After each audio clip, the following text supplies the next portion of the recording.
Ce programme vous est proposé par Castel Beer. Castel Beer, le goût de la réussite. Je suis Afrique, terre de tous les hommes. Je suis toi, moi, lui, l'autre, fier d'entreprendre, de réunir, de réussir. Je suis Afrique. Mélange de vie, de langue, de couleurs, de parfums, de goût fort. Je suis libre, créatrice inspirée, sensuelle et vibrante. Je suis Afrique des réussites nouvelles. Castel Beer, le goût de la réussite.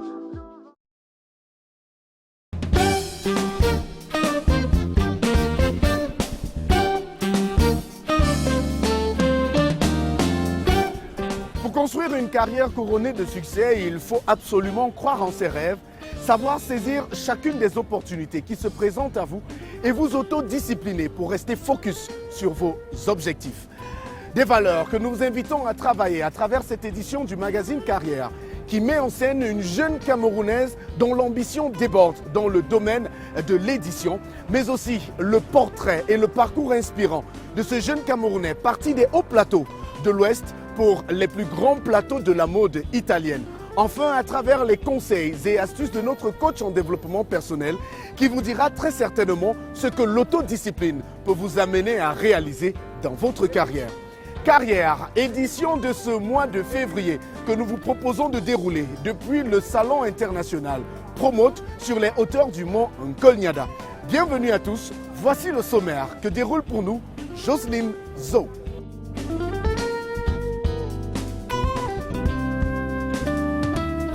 Au sommaire de Carrière, Christelle Noah présente Éclosion, sa maison d'édition jeune, et parle de ses ambitions.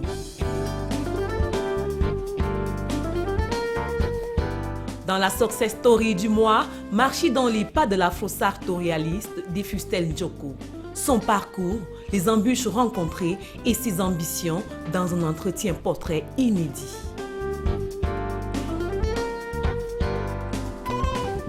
Enfin, dans le coaching du mois, apprenez à vous autodiscipliner afin d'atteindre vos objectifs grâce aux conseils et astuces de Roland Kwemi.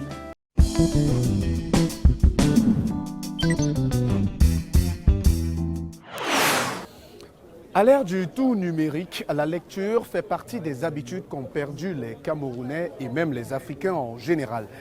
Dans l'ambition de cette jeune, il y a cette envie permanente de réconcilier les Camerounais avec le livre et le goût de la lecture.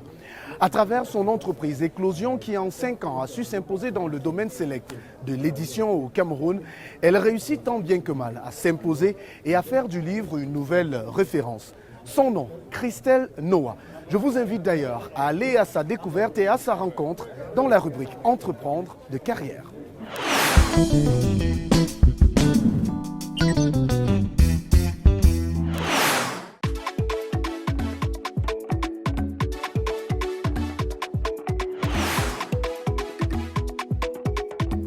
Bonjour, je suis Christelle Noah, promotrice de la maison d'édition Éclosion. Bienvenue à l'équipe de Carrière. Suivez-moi. Alors, Éclosion existe depuis mars 2019.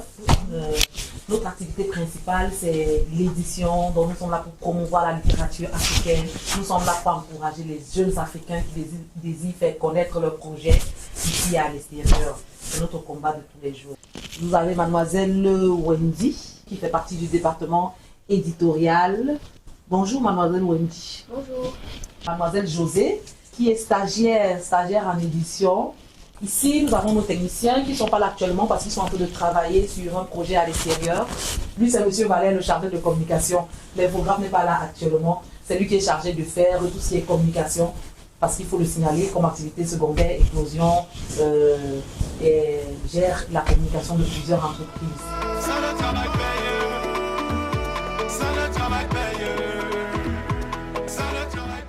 Alors, avec mon expérience je veux dire de directeur général, de manager d'équipe, dont la plupart sont des jeunes, je crois que les jeunes ont soif du développement, les jeunes ont soif de l'encadrement, les jeunes ont soif du travail, les jeunes ont soif qu'on leur donne des opportunités. Je pense qu'il n'y a pas d'offre de véritables offres d'emploi. Je crois que ça doit partir même dès l'université, dès la base même de l'éducation.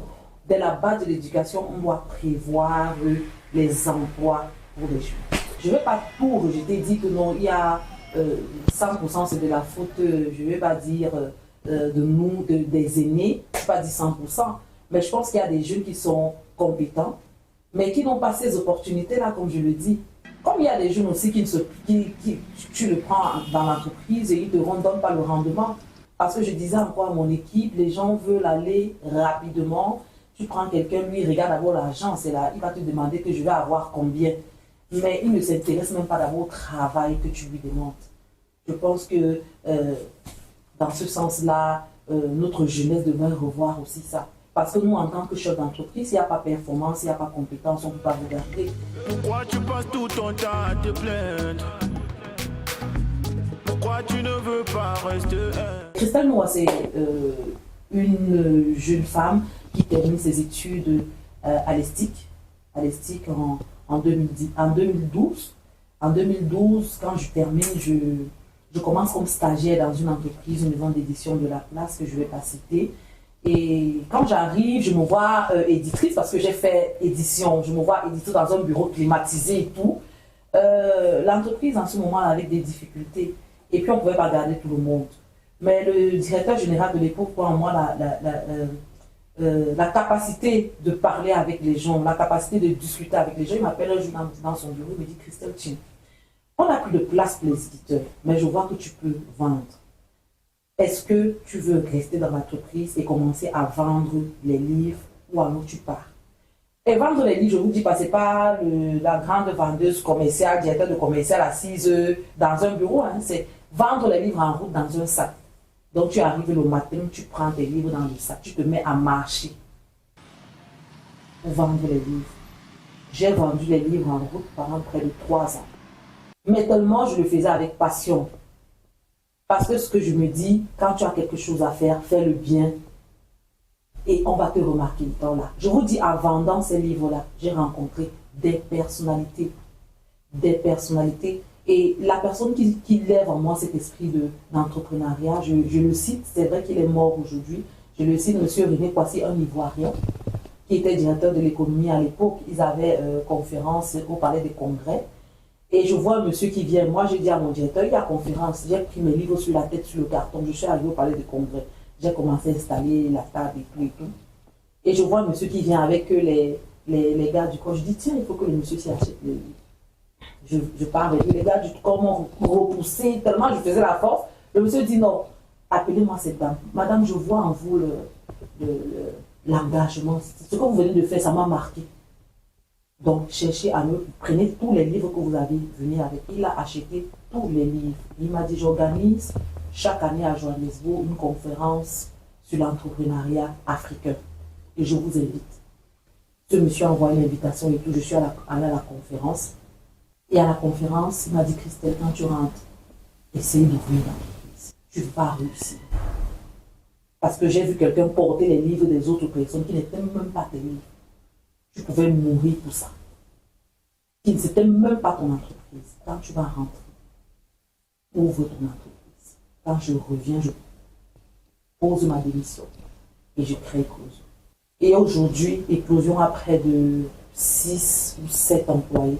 Aujourd'hui, Éclosion a 5 ans.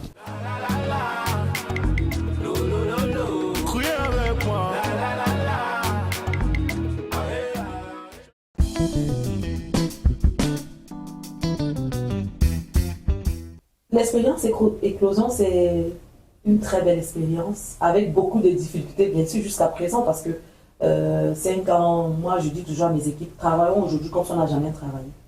C'est ça qui va nous maintenir sur le marché. En entrepreneur, on a vraiment besoin de financement. Et parfois, c'est pour une jeune entreprise, c'est pas toujours facile ces moments qu'on passe où vraiment tu as les salaires à payer à la fin du mois, tu as ceci, dans les problèmes de financement.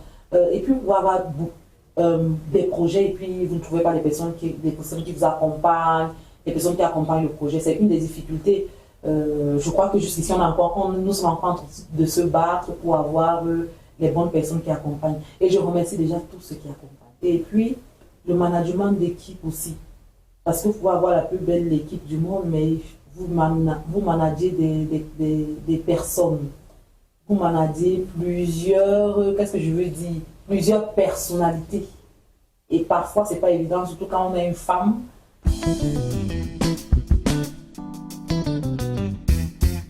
Je veux voir l'éclosion dans toute l'Afrique, dans 5 ans. Mais pour commencer, on peut aller dans toute l'Afrique. Si nous ne sommes pas déjà dans toutes les régions du Cameroun, ça que je dis à mon équipe. Donc, on fonce pour être dans toutes les régions du Cameroun et être les leaders en Afrique. Et toujours hisser la littérature africaine plus loin. Vous avez vu, on a créé un prix littéraire au Sou qui est déjà partout en Afrique.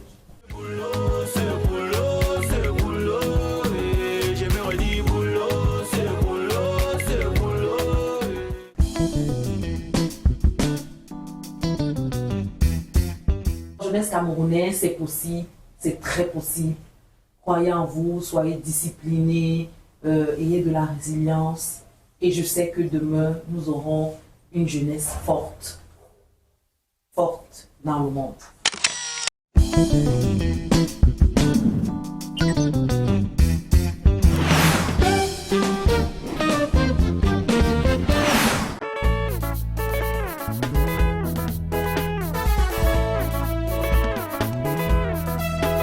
Solex, désormais tout près de chez vous. Solex, Expédition des plis et colis. Solex, quel que soit l'endroit où vous êtes. C'est bon. Solex, Des points relais Solex partout, partout. Solex, des équipements flambant neufs. Solex, C'est bon. Vous apporte la joie de vivre. Solex, et pas des voitures à chaque instant. Solex, Appelez et Solex vient à vous. Solex, Déménagement et transport de marchandises. Solex, le TGV de l'expédition. Solex, Solex, le TGV de l'expédition. I am Africa, land of all mankind. I am you, me, him, them. Proud to create, to unite, to succeed. I am Africa. a mixture of life, languages, colors, flavors. I am free, inspired creator, sensual and vibrant. I am Africa of new success stories. Castle Beer, the taste of success.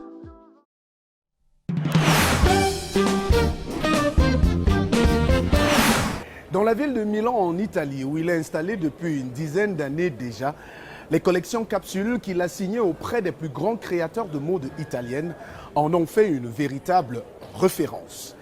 L'afro-sartorialisme, son concept, qui veut que chaque Africain soit élégant et n'ait besoin que de quelques accessoires pour se mettre en valeur, s'exporte de plus en plus et conquiert le continent.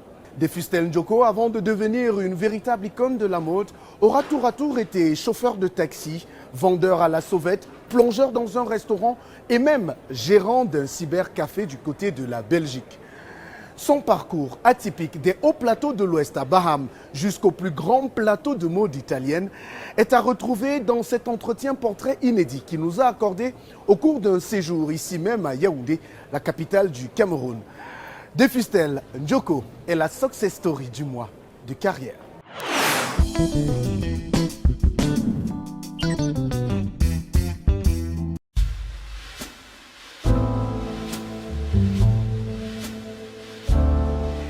Si on ne se limitait qu'aux simples clichés, on dirait avec force et conviction au premier regard que l'on a affaire à l'un des adeptes de la SAP, la Société des ambianceurs et des personnes élégantes. Ce mouvement congolais lancé dans les années 70 en RDC, réunissant des personnes adulant la haute couture et l'élégance comme signe extérieur de réussite. Détrompez-vous, notre invité en Success Story du mois n'est pas un sapeur.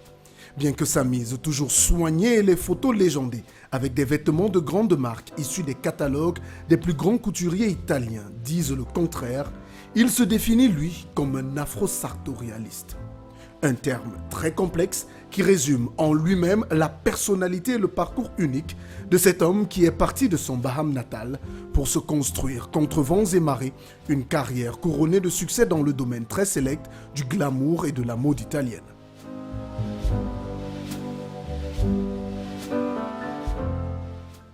Un parcours que nous avons essayé de retracer en passant une journée avec lui dans les rues de Yaoundé. Du marché Mokolo où il a fait ses premiers pas dans le commerce, aux portes du palais de l'Unité et enfin dans sa résidence du quartier Dragage, nous vous emmenons dans les pas de Gaspard Defustel Njoko, l'afro-sartorialiste.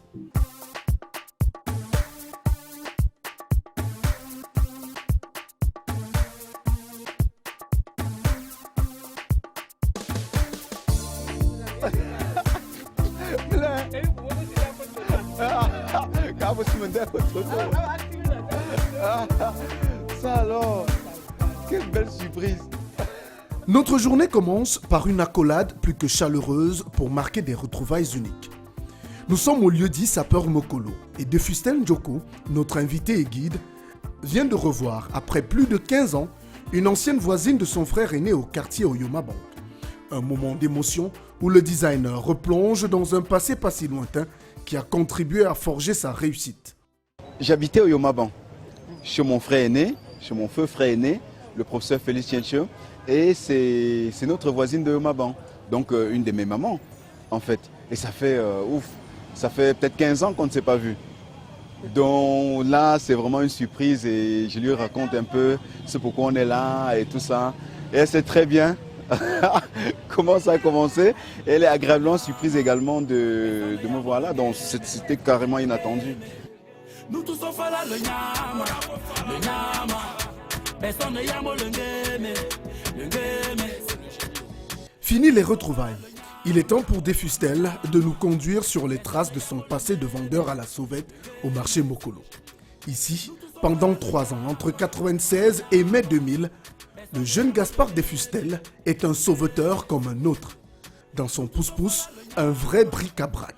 Dans le pouce, c'était de tout. C'était vraiment des objets ou bien des produits de première nécessité du quotidien. Donc des brosses à dents, les fils à tresser, le manteau latome. Ça fait quoi si je vends les chaussures à Mokolo?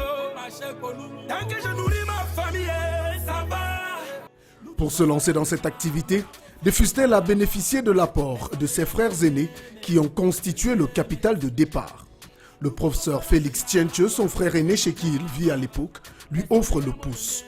Jean-Claude Tchanga lui donne un capital de 100 000 francs CFA pour se lancer. Sur place au marché Mokolo, il retrouve un aîné, Jean-Marc Kamgang, qui tient une boutique de vente en gros. Ce dernier devient son fournisseur attitré et lui permet de prendre la marchandise, parfois à crédit. Je me rappelle, quand j'étais en manque de marchandises, je montais à pied jusqu'au grand frère Jean-Marc pour acheter la marchandise, aller vendre ou chez d'autres, parce qu'il y avait beaucoup de grossistes ici, ou encore à l'intérieur. Voilà, donc ça me fait toujours une émotion. Il y a le commissariat qui était là, où parfois on confisquait nos marchandises, on allait déposer. Ah ben évidemment, c'est toujours très émouvant de retourner là, de voir que l'énergie est toujours là, que les Camerounais sont toujours dans cette, vraiment dans cette mouvance de débrouillardise par laquelle je suis passé. Ne lâchez jamais rien.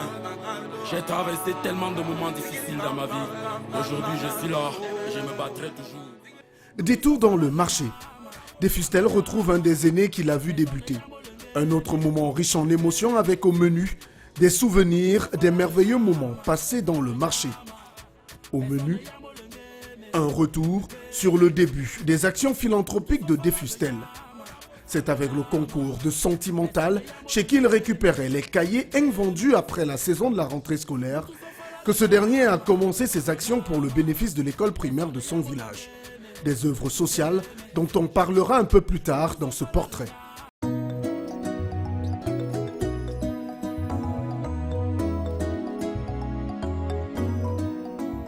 Exit le marché Mokolo. Defustel Njoko doit se dépêcher pour éviter d'être en retard pour son rendez-vous. Direction les grilles du palais de l'Unité. Nous n'avons certes pas le droit de filmer et de suivre notre sujet, nous pouvons tout au moins regarder Defustel préparer la commande à livrer à une haute personnalité du pays. Tout est fait avec une grande minutie. Tout est OK. Alors aujourd'hui j'ai 4 costumes à livrer, 3 chemises, une paire de chaussures et des chaussettes. C'est une marque de reconnaissance parce que le palais est là à côté et y aller régulièrement faire ses livraisons. C'est une marque de reconnaissance, c'est une fierté parce qu'on a aussi l'impression de, c'est même pas qu'une impression, d'une manière ou d'une autre, on sert aussi son pays. Nous n'en saurons pas plus sur la commande, son prix ou encore l'heureux acquéreur. Defustel et son équipe s'engouffrent dans les allées du Palais de l'Unité et nous allons l'attendre patiemment à son domicile au quartier Dragage. Quelques heures plus tard, c'est un Defustel Djoko plus dégagé que nous retrouvons sous la véranda de son domicile. Installé confortablement, nous pouvons alors revenir plus en détail sur le parcours et l'itinéraire de ce self-made man de la mode. Alors si vous me demandez qui est Defustel Djoko, je dirais c'est un Camerounais originaire, né et grandi à Baham, qui a fait un peu d'études et amoureux du design, donc designer.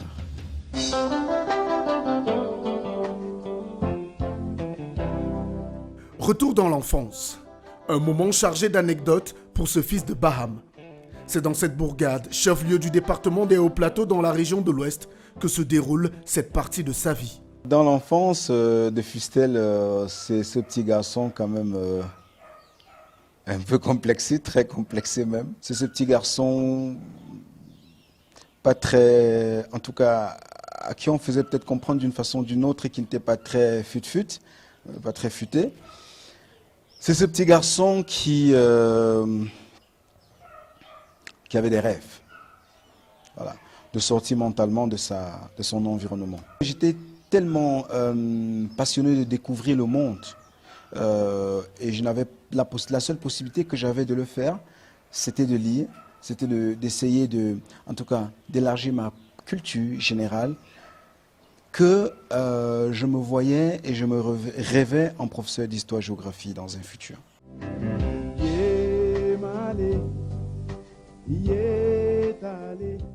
S'il rêve d'être un professeur d'histoire-géographie, Defustel est loin d'être un crack à l'école. En fait, pour lui, c'est à la fois un passage complexe et une épreuve de résistance. C'est chaud quand même, hein, parce que je ne sais pas comment d'autres faisaient, mais pour moi, ce n'était pas ça. Je ne sais pas comment. Moi, non. Moi, je ne sais pas combien de fois j'ai fait la CIL déjà pour commencer, parce qu'on n'échoue pas. Il y a les classes qu'on n'échoue pas, mais moi, j'échouais. J'ai fait la CIL peut-être 3 fois, le CP 2 fois. Finalement, ma mère m'a envoyé chez un de ses cousins qui était directeur d'école à Bangou. Parce qu'elle se disait que non, avec un directeur d'école, je vais quand même pouvoir comprendre quelque chose. Parce que je ne pigeais rien à rien. Et là-bas, quand même, j'ai pu aller peut-être du cours élémentaire 2 jusqu'au cours moins 2 sans problème. Et au cours moins 2, blocage de nouveau. Et j'avais le trac. Donc, au moment d'aller faire le CPE, je n'ai pas présenté. Je suis bien parti, mais je ne suis pas entré. Non, je ne l'ai pas fait. Parce que j'avais le trac, je me disais, voilà, c'est l'échec assuré et tout. Donc, c'est à la 3e tentative que j'ai réussi le BEPC. La 3e tentative. Donc, la CIL déjà peut-être 3 fois. Je ne sais pas, le CPE 2 fois. Coup moins 2, 3 fois. Toi-même, tu conviens avec moi que, franchement, la fin n'était plus très loin, là. Mais quand j'ai quand même dit à ma mère que je le sais perdu, c'est pas vrai. Elle a envoyé sa belle-fille aller regarder. Mon nom était affiché. Ah, c'est vrai. Il a eu quand même. Voilà, c'était mon premier diplôme. Donc, le BEPC, c'était pareil.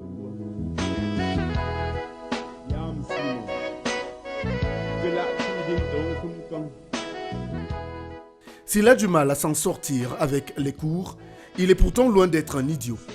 Sa grande culture lui vaut d'être très souvent sollicité par ses camarades pour arbitrer les débats autour des questions de culture générale. En fait, si tu sais écrire ton nom, si tu sais parler, si tu as les fondamentaux, ben, tu peux travailler le reste. Donc c'est ce que je me suis attelé à faire. Voilà, pour moi c'est C'est des anecdotes d'une vie, mais ça ne devait pas être le déterminant de ma vie ou de mon destin. Je veux dire le fait de n'avoir pas accumulé les diplômes. Il y a bien des gens qui réussissent sans. Voilà.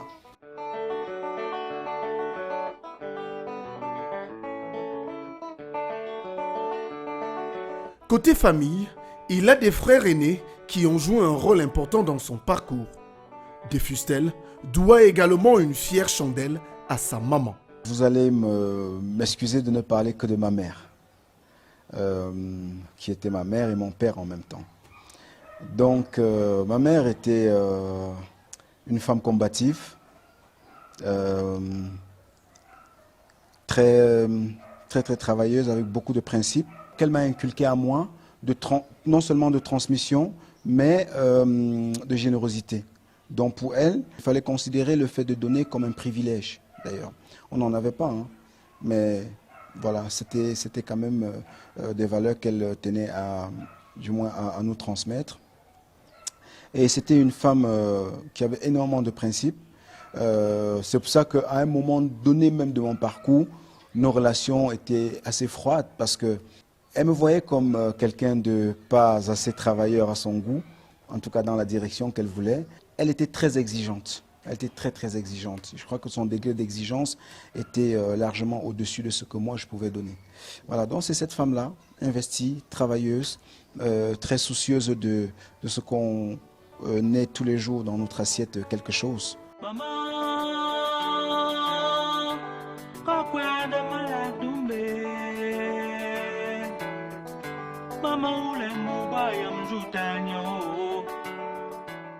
Fini les péripéties de l'école. Après son BEPC, Defustel décide de se lancer dans la vie active. Celui que sa maman, dans sa rigueur, appelle chômeur, se doit de trouver des voies et moyens pour s'en sortir. Ce sera à Yaoundé, aux côtés de son frère aîné, le professeur Félix Tchenche, chez qui il débarque en 1996, que le jeune homme trouve une première alternative. Il sera vendeur à la sauvette au marché Mokolo. C'est également au contact du cercle d'amis de son frère aîné que Defustel développe son goût pour la mode. Il fallait faire quelque chose, il fallait se lancer dans une activité entrepreneuriale, il fallait trouver sa voie. Donc c'est pour cette raison que je viens à Yaoundé, mais aussi parce que mes frères aînés m'ont encouragé à venir pour pouvoir me lancer dans la vie active. Mon frère aîné, Jean-Claude, et son ami Bokandé, c'était des adeptes vraiment de belles pièces. Donc ils commandaient à travers la Redoute de très belles pièces que parfois je louais chez eux pour aller à l'école. Donc je les voyais tuner, je les voyais customiser des chaussures qu'ils achetaient ou des pantalons qu'ils achetaient. Et moi ça me bluffait, Donc c'est quelque chose que j'ai toujours vu.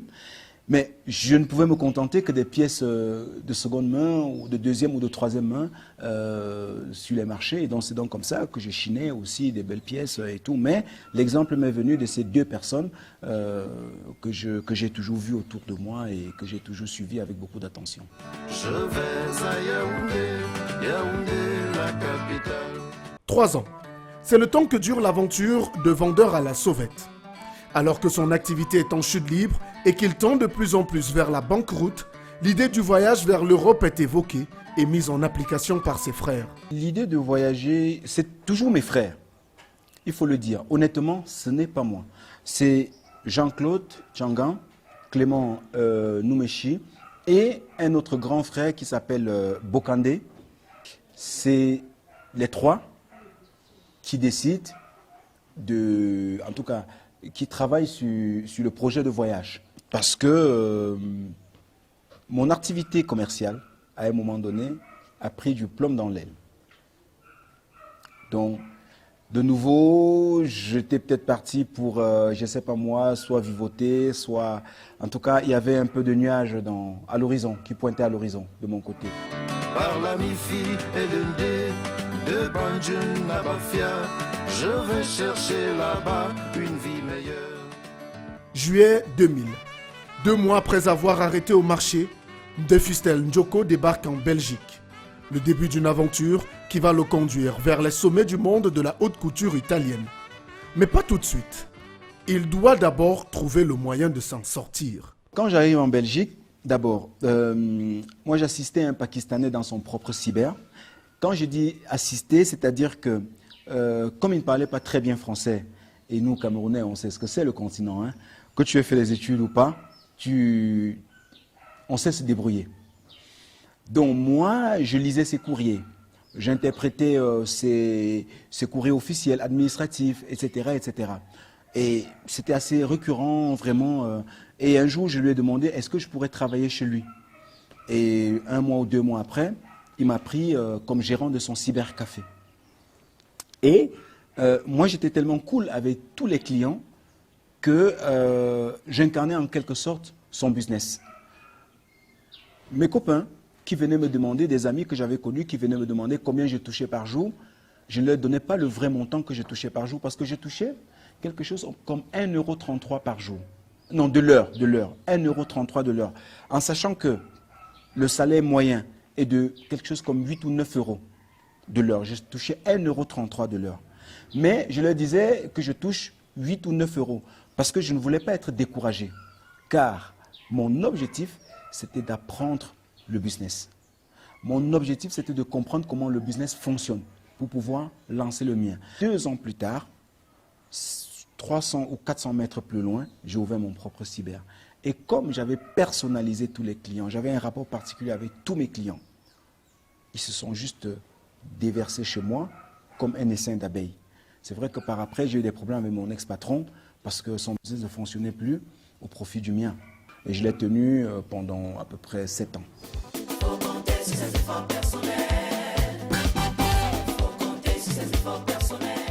Il finit par revendre son cybercafé et travaille tour à tour comme plongeur dans un restaurant et manager logistique dans une société de télécom. S'il a toujours une mise quasi impeccable, Defustel n'a à cet instant aucune ambition de faire carrière dans le domaine de la mode et du design. Il en est d'ailleurs à des années-lumière. En revanche, chaque jour, le dandy partage sur ses réseaux sociaux des photos de ses tenues avec des commentaires mettant en vedette les créateurs à qui il doit les accessoires qu'il arbore fièrement et qu'il chine dans des boutiques de seconde main. Sa page Facebook, créée en 2012, cumule alors plus de 36 000 abonnés et son compte Instagram, 244 000 followers. De quoi taper dans l'œil du photographe italien Daniele Tamagni. Pendant que je tenais le cybercafé que j'avais ouvert, je me filmais presque tous les jours et je postais sur les réseaux sociaux. Donc mon look du jour, mais en décrivant le look. C'est comme ça que je t'ai suivi, etc., etc. Et un jour, je reçois un écrit, un messenger d'un photographe, Daniele Tamagni, qui est un très grand photographe italien, qui me demande si je peux poser pour une marque de lunettes qui s'appelle Mondigliani. C'est une marque assez colorée, qui a fait vraiment, des modèles de lunettes assez flashy, comme ça. Et il voulait, des visages assez provenant de divers horizons, blanc, noir, asiatique et tout. C'est comme ça qu'il me contacte. Et je me dis, mais ben ouais, je dis dans ma tête, ben ouais, ça c'est, je fais ça pour m'amuser. C'est comme ça qu'ils se sont déplacés à Bruxelles. On a fait le shooting. Et suite au shooting, le propriétaire voulait me payer, donc de la marque voulait me payer. Je lui ai dit non, je ne veux pas être payé. En revanche, je veux plutôt travailler avec lui. C'est comme ça que je commence à le suivre dans différents voyages, dans les salons. Le premier salon que j'ai fait, c'était à Milan. Mais en marge du salon, il y a les fashion shows. Ce qui s'est passé, c'est que la première fois où je vais à un défilé, ma manière d'arriver, ma dégaine, a attiré vers moi les photographes. Tout de suite, donc ils ont fait des photos et le lendemain, c'était dans GQ, dans Vogue, etc. Donc c'est comme ça que l'aventure part en fait. L'aventure italienne part. Papa n'était rien, maman n'était rien, papi n'était rien. Mamie n'était rien, je me suis battu comme un homme, pour devenir ce que je suis. Defustel fait son entrée dans le monde très sélect de la mode. La devise de ce fils de Baham, l'art de l'élégance ne nécessite pas de diplôme. Futé et très attentif à la moindre opportunité, Defustel saute sur l'occasion de sa collaboration avec la marque de lunettes Mondigliani pour proposer au promoteur Federico Mondello une collaboration pour la création d'une collection capsule adaptée à la raie nasale des Africains. Ça, c'est donc un des modèles de Mondeliani, dont vous pouvez voir son caractère élégant, son caractère, comment dire, fort aussi, mais la manière dont ça s'adapte très facilement à mon pont nasal. Voilà, donc on a élargi le pont pour un meilleur confort nasal.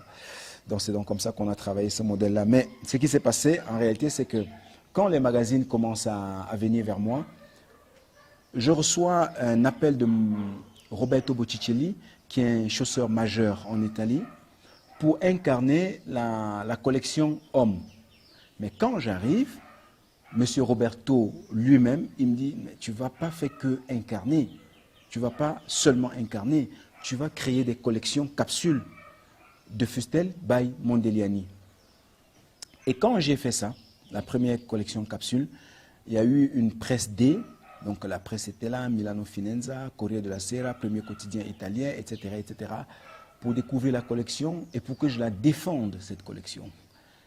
Suite à ce succès, Mondeliani, pour qui j'étais, comment dire, j'avais pris le rôle de, j'avais demandé à développer la marque en Belgique et au Luxembourg, il me dit, mais n'oublie pas que c'est moi qui t'ai amené en Italie, donc on va faire une collection de Fustel. Et parce que là, ça commence à aller, je vois les gens qui courent après toi, donc il faut maintenant qu'on fasse une collection de Fustel. J'ai dit, ben, si on doit faire une collection de Fustel, je ne veux pas une collection pour une collection. Il faut que ce soit une collection qui répond à un, on va dire, à un besoin ou qui s'adapte à une, je ne vais pas dire problématique, mais bref, à une spécificité.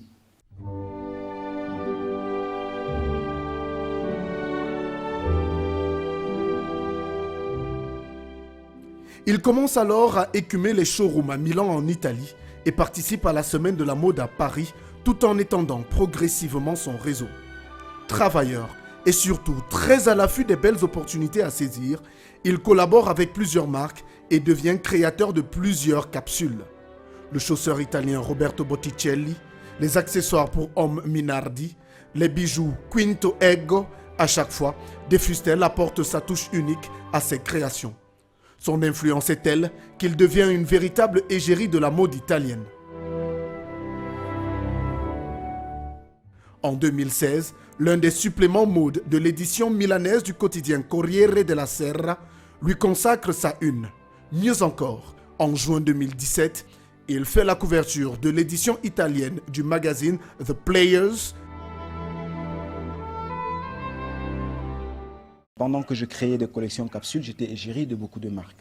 Et c'est comme ça que j'ai fait à peu près 7 collections capsules, donc avec Fabio Zanfolini, avec Roberto Lucchi, avec Mondeliani, avec Roberto Botticelli justement, avec Minardi. Et chaque fois que je suis amené à collaborer pour la création d'une marque, je fais toujours en sorte que ma touche ressorte.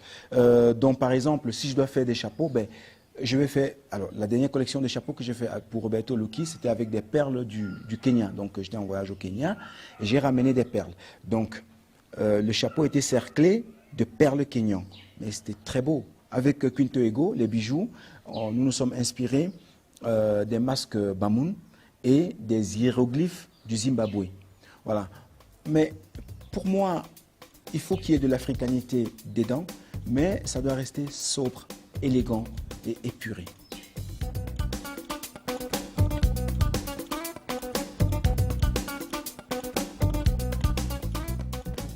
À force de forger, on devient forgeron. Dans le cas de De Fustel, on peut paraphraser en disant « à force de travailler avec des créateurs, on en devient un soi-même ». Depuis 2019, De Fustel Joko, qui continue de collaborer avec diverses marques italiennes, crée la sienne, De Fustel 1974. Je dis souvent que c'est une marque afro-toscane. La Toscane étant la région de production de la marque De Fustel 1974 et afro, parce que de nouveau dans mes créations, je m'adresse à un public cible qui est le public africain. Parce que c'est un public féru de luxe, c'est un public qui aime des choses bien élaborées. Mais il faut leur apporter ces choses-là, comment dire, en tenant compte d'eux-mêmes, dans la mesure où l'Africain n'est pas comme l'Européen, il n'est pas comme l'Américain. Il a une morphologie spécifique. Il a comment dire, une cambrure spécifique. Je n'invente pas le fil à couper le beurre. Je fais juste à ma manière ce qui se fait déjà, en fait. Par exemple, quand je crée mes cravates, une cravate normale, standard, c'est 1,50 m. Mais on sait que l'Africain, très souvent, quand il est confortable, il a un peu de ventre, il est un peu généreux du ventre. Donc j'ajoute 50 cm donc pour faire 1,55 m ou 1,60 m. Comme ça, quand il noue sa cravate, le tombé est tout aussi gracieux. Quand je fais des costumes de fustelle, je fais des fentes au lieu de 22-23 cm, je fais du 28 cm. L'Africain est cambré, donc ça fait que ça épouse très bien la cambrure. Et je mets toujours 2 pièces de plomb dans les fins de fente, d'accord, pour qu'il y ait toujours cette descente de fente-là permanente. Même au niveau du parfum, c'est un parfum, c'est des chemises en prêt-à-porter et en mesure, c'est des cravates, c'est des carrés de poche, c'est des écharpes, c'est des nœuds papillons. Et depuis un certain temps, c'est du sur-mesure en costume.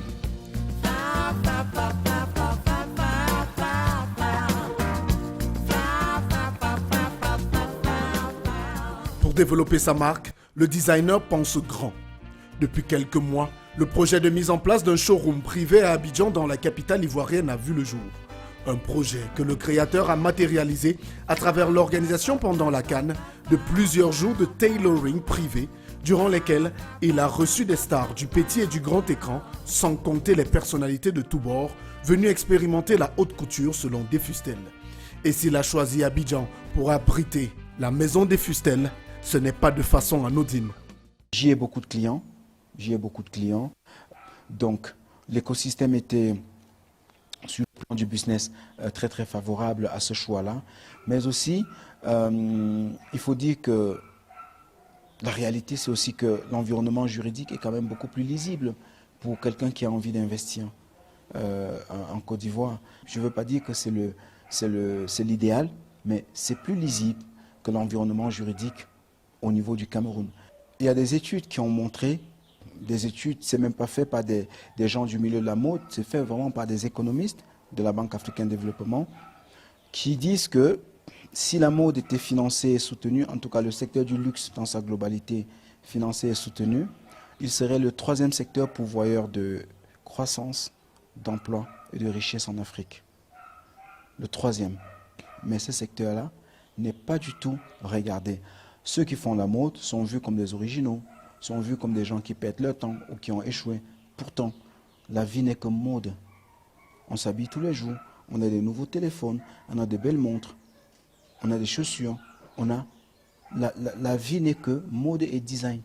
Mais chez nous, en fait, si vous voulez, pour prendre des exemples concrets dans des pays comme l'Italie ou la France ou l'Angleterre, la mode contribue à un certain niveau palpable au PIB, de manière concrète.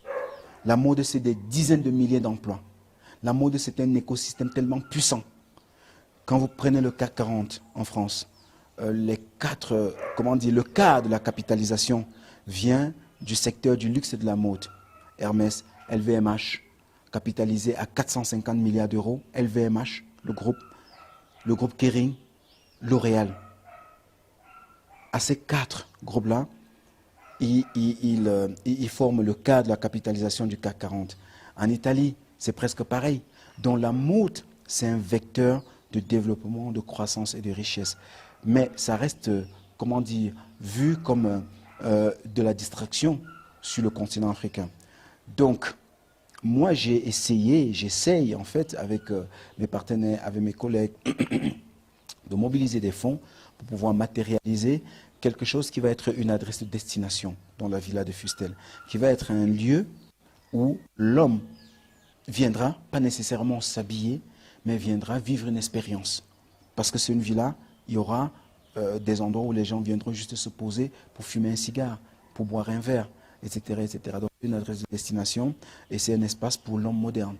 May not have a cent to pay the rent. We gonna make it. I know we will. Sur place au Cameroun, s'il organise régulièrement des ateliers, Desfustelles est un homme hyper sollicité dans le domaine de la mode. Son expérience et son parcours servent d'inspiration à de nombreux jeunes du domaine. We're gonna make it. I know we will. May not have a home. Il n'hésite d'ailleurs pas à se rendre disponible pour ces derniers dès que possible, pour leur prodiguer des conseils utiles dans le développement de leur carrière et de leur marque. En outre, il reste très actif sur le plan de la philanthropie. À travers la fondation Defustel mise sur pied en 2018, ce sont de nombreux jeunes qui reçoivent un encadrement et des conseils pratiques au quotidien. Une fondation qui a permis, entre autres, de reconstruire l'école publique de Banca Baham, où il a fait ses études primaires. Il faut dire que c'est l'école où j'ai fait mes études primaires, à Baham, à Banca. Et de mon époque, ça n'avait d'école que de nom. Et je suis souvent partisan d'acheter son droit à la critique. Ce n'était pas uniquement pour ça, hein, mais c'est qu'il fallait faire quelque chose. Donc j'ai détruit cette école, j'ai reconstruit complètement. Et aujourd'hui, dans ce village-là, les enfants ont un très bel outil de travail. C'est une école, c'est une bibliothèque, c'est une salle d'informatique, c'est un puits. Parce que de mon époque, on devait faire des kilomètres pour aller puiser l'eau. Donc j'ai dû creuser un puits juste à côté. Et j'ai fait des toilettes aussi, 3 toilettes garçons, 3 toilettes filles, pour que les enfants soient dans un confort hygiénique aussi. Voilà, il y a le centre d'handicapés de Baham. De temps en temps, nous, à travers la fondation, nous essayons de faire quelque chose. Il y a les jeunes filles du lycée technique qui font couture de temps en temps. Quand on peut, on donne des kits de couture, des tissus, voilà, des kits de démarrage, etc. Donc, c'est pas facile parce que, de nouveau, c'est sur des fonds propres et c'est pas évident. Mais il faut faire ce qu'on peut avec le peu qu'on a. On n'a pas besoin d'avoir des milliards pour pouvoir tendre la main à d'autres. Même avec 100 francs, on peut sortir 5 francs et faire quelque chose, et changer la vie des gens ou accompagner les gens.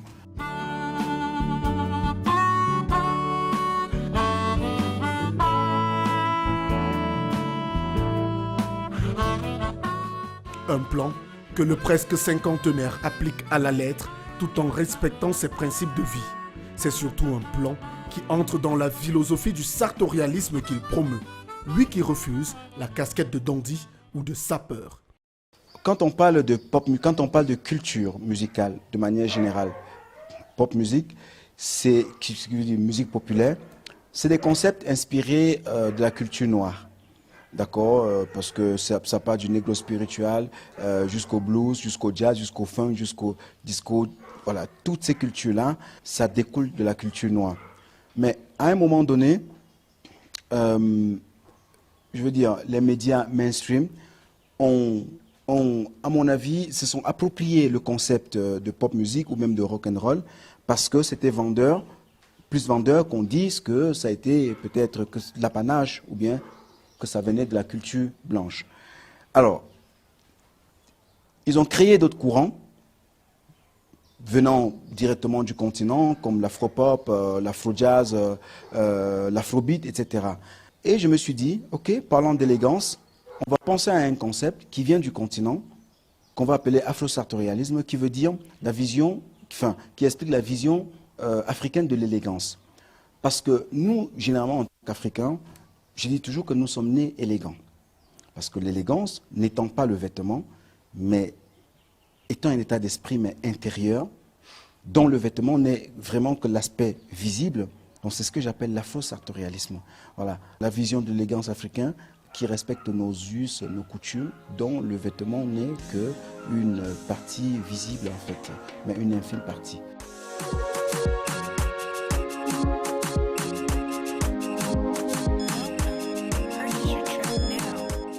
Qu'il soit en bras de chemise avec bretelles ou arborant fièrement un accessoire issu de l'une des collections capsules qui porte son nom, Defustel Djoko a préservé cette pureté dans son regard, celle d'un combattant qui sait et connaît la valeur du travail pour se construire un idéal.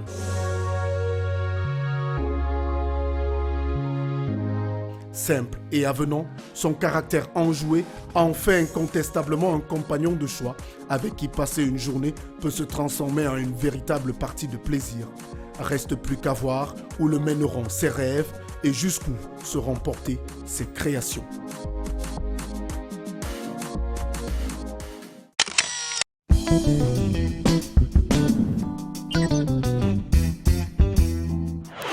Toujours avec notre invité en Success Story, le designer de mode et afro-sartorialiste Defustel Djoko. Defustel, nous arrivons à la fin de cet entretien. Une question, votre plus grand regret et votre plus grande fierté? Alors, ma plus grande fierté, c'est ces enfants dont j'ai contribué à améliorer les conditions de scolarité à travers l'école Sébec de Banca, parce qu'au final, c'est ce qu'on laisse. Ma plus grande déception, c'est peut-être le fait que ma mère n'ait pas pu savoir les choses de se réaliser avant son départ. Quel est le conseil que Defustel Njoko peut donner à la jeunesse camerounaise et africaine?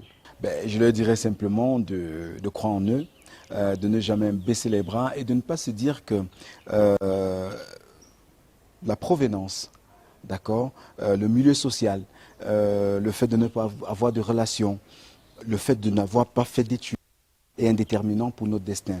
Le destin peut être ce qu'il est par notre filiation et nous décidons, nous, de lui donner une autre orientation. Merci Defustel. C'est moi qui vous remercie.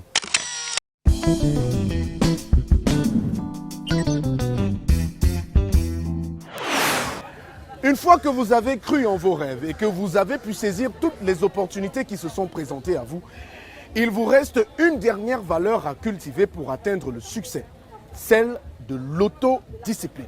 Comment rester focus sur vos objectifs et travailler au jour le jour pour les atteindre? Nous avons posé la question à notre coach en développement personnel, Roland Kwemen. Voici ses conseils et astuces dans le coaching de carrière.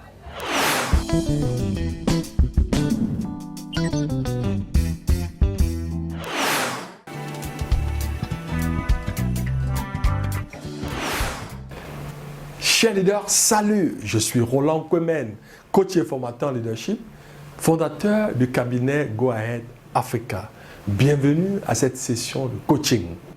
Comment développer l'autodiscipline afin de concentrer l'esprit et l'énergie à l'atteinte de vos objectifs?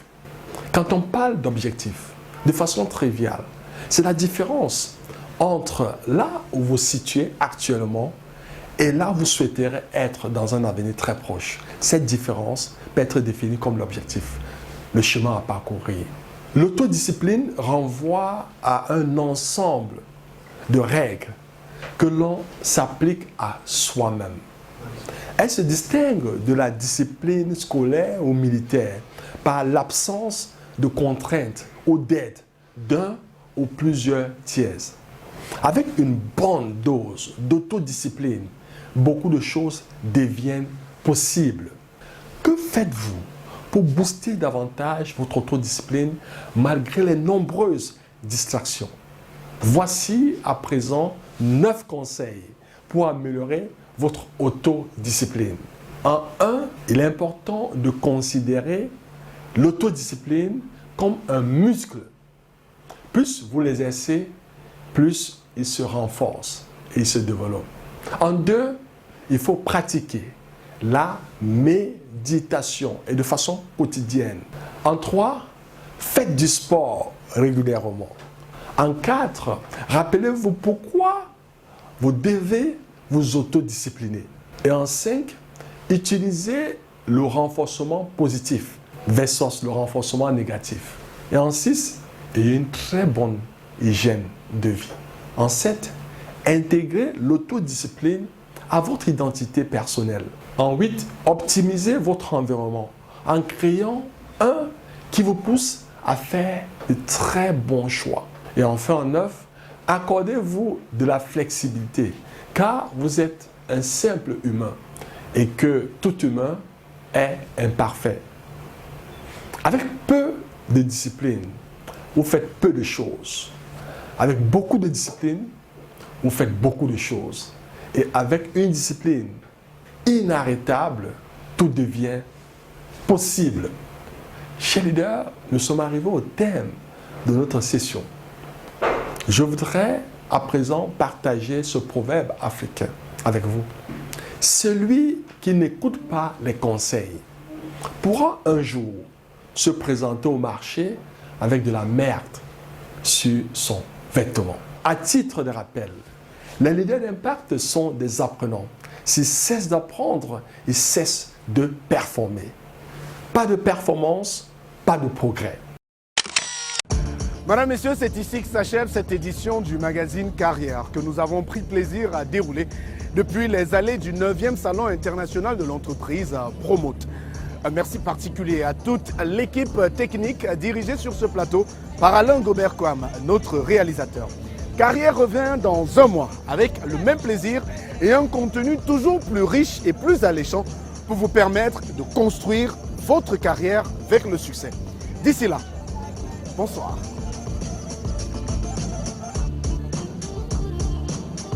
Ce programme vous a été offert par Castelbeer. Castelbeer, le goût de la réussite. Je suis Afrique, terre de tous les hommes. Je suis toi, moi, lui, l'autre, fier d'entreprendre, de réunir, de réussir. Je suis Afrique. mélange de vie, de langue, de couleurs, de parfums, de goût fort. Je suis libre, créatrice inspirée, sensuelle et vibrante. Je suis Afrique des réussites nouvelles.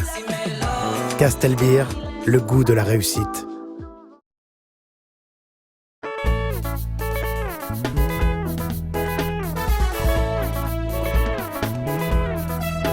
Solex, désormais tout près de chez vous. Solex, Expédition des plis et colis. Solex, quel que soit l'endroit où vous êtes.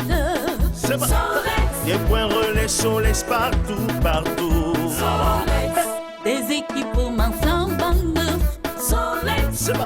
Vous apporte la joie de vivre. Solex, et pas des voitures à chaque instant. Solex, Appelez et Solex vient à vous. Solex, Déménagement et transport de marchandises. Solex, le TGV de l'expédition. Solex, Solex, le TGV de l'expédition.